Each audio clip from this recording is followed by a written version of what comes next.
स्वः तत्सवितुर्वरेण्यं भर्गो देवस्य धीमहि धियो यो नः प्रचोदयात्। आज का विषय है कसौटी से कतराइए मत। आइए समझते हैं। किसी उद्देश्य के लिए जीवन भर कठिनाइयों से जूझते रहना ही महापुरुष होना है। कठिनाइयों से गुजरे बिना कोई भी अपने लक्ष्य को नहीं पा सकता। विद्वानों का कहना है कि जिस उद्देश्य का मार्ग कठिनाइयों के बीच नहीं जाता उसकी उच्चता में संदेह करना चाहिए। ऐसी नहीं कि संसार के सारे महापुरुष असुविधापूर्ण परिस्थिति में ही जन्मे और पले हों।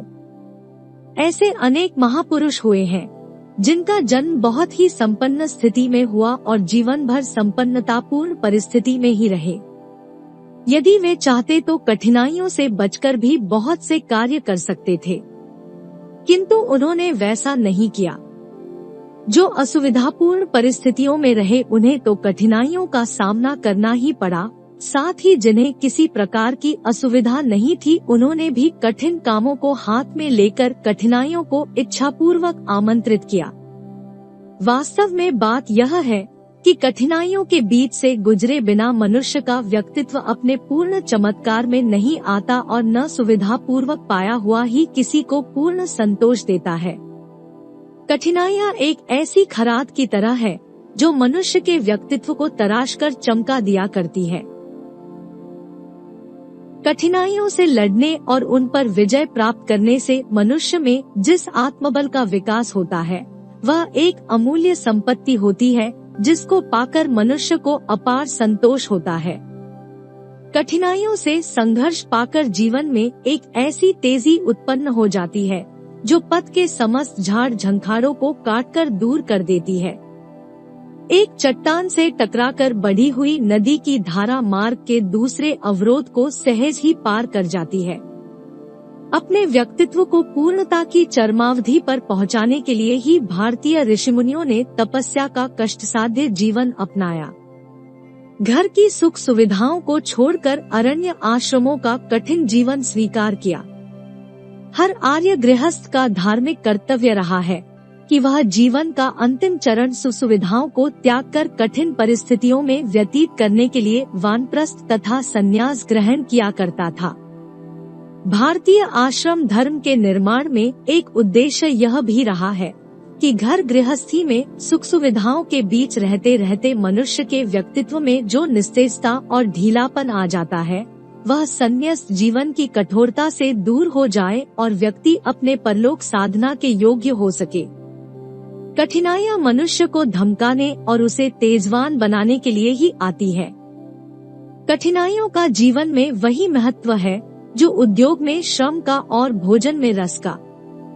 जीवन को अधिकाधिक कठोर और कर्मठ बनाने में कठिनाइयों की जिस प्रकार आवश्यकता है उसी प्रकार चरित्र निर्माण के लिए भी कठिनाइयों की उपयोगिता है।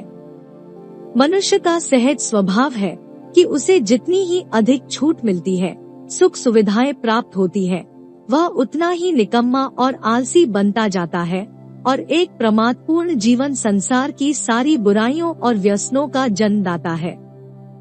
खाली और निठल्ला बैठा हुआ व्यक्ति सिवाय खुराफात करने के और क्या कर सकता है।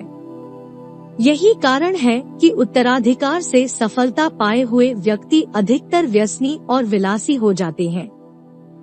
किंतु जो कठिनाइयों से जूझ रहा है, परिस्थितियों से टक्कर ले रहा है, असुविधाओं को चुनौती दे रहा है, उसे संसार की फजूल बातों के लिए अवकाश कहाँ। उसके लिए एक एक क्षण का मूल्य है, जीवन की एक एक बूंद का महत्व है। जिस प्रकार मोर्चे पर डटे हुए सैनिकों की साहस और उत्साह की वृत्तियों के अतिरिक्त अन्य सारी वृत्तियां सो जाती हैं, उसी प्रकार कठिनाइयों के मोर्चे पर अड़े हुए व्यक्ति की समस्त अभावपूर्ण वृत्तियां सो जाती है। कष्ट और कठिनाइयों को जो व्यक्ति विवेक और पुरुषार्थ की कसौटी समझकर परीक्षा देने में नहीं हिचकते, वे जीवन की वास्तविक सुख शांति को प्राप्त कर लेते हैं। किंतु जो कायर है, क्लीव है, आत्मबल से हीन है, वे इस परीक्षा बिंदु को देखकर डर जाते हैं जिनके फलस्वरूप हाय हाय करते हुए जीवन के दिन पूरे करते हैं। न उन्हें कभी शांति मिलती है और न सुख। सुखों का वास्तविक सूर्य दुखों के घने बादलों के पीछे ही रहता है। जो इन बादलों को पार कर सकता है वही उसके दर्शन पाता है। जो दुखों के गंभीर बादलों की गड़गड़ाहट से भयभीत होकर दूर खड़ा रहता है वह जीवन भर सुख सूर्य के दर्शन नहीं कर सकता। वास्तविक सुख को प्राप्त करने के लिए आवश्यक है कि संसार के दुखों का झूठा पर्दाफाश किया जाए। शीतलता का सुख लेने के लिए गर्मी को सहन करना ही होगा। केवल मात्र सुख सुविधाओं से भरा जीवन अधूरा है। जब तक मनुष्य दुखों का अनुभव नहीं करता, कष्टों को नहीं सहता, वह अपूर्ण ही रहता है। मनुष्य की पूर्णता के लिए दुख तकलीफों का होना आवश्यक है। दुखों की आग में तपे बिना मनुष्य के मानसिक मल दूर नहीं होते और जब तक मल दूर नहीं होते मनुष्य अपने वास्तविक रूप में नहीं आ पाता। इसके अतिरिक्त कष्ट क्लेशों का सबसे महत्वपूर्ण उपयोग यह है कि उनके आगमन पर गरीब को बड़ी तीव्रता से ईश्वर की याद आती है।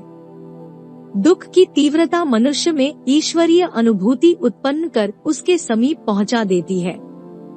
कष्ट और क्लेशों के रूप में मनुष्य अपने संचित कर्मफलों को भोगता हुआ शनैः शनैः परलोक का पथ प्रशस्त किया करता है। जहाँ दुख की अनुभूति नहीं, वहाँ ईश्वर की अनुभूति असंभव है। यही कारण है कि भक्तों ने ईश्वर के समीप रहने के साधन रूप दुख को सहर्ष स्वीकार किया है। कष्ट और कठिनाइयों को दुखमूलक मानकर जो इससे भागता है उसे यह दुख रूप में ही पीछे लग जाती है, और जो बुद्धिमान इन्हें सुखमूलक मानकर इनका स्वागत करता है उनके लिए यह देवदूतों के समान वरदायिनी होती है।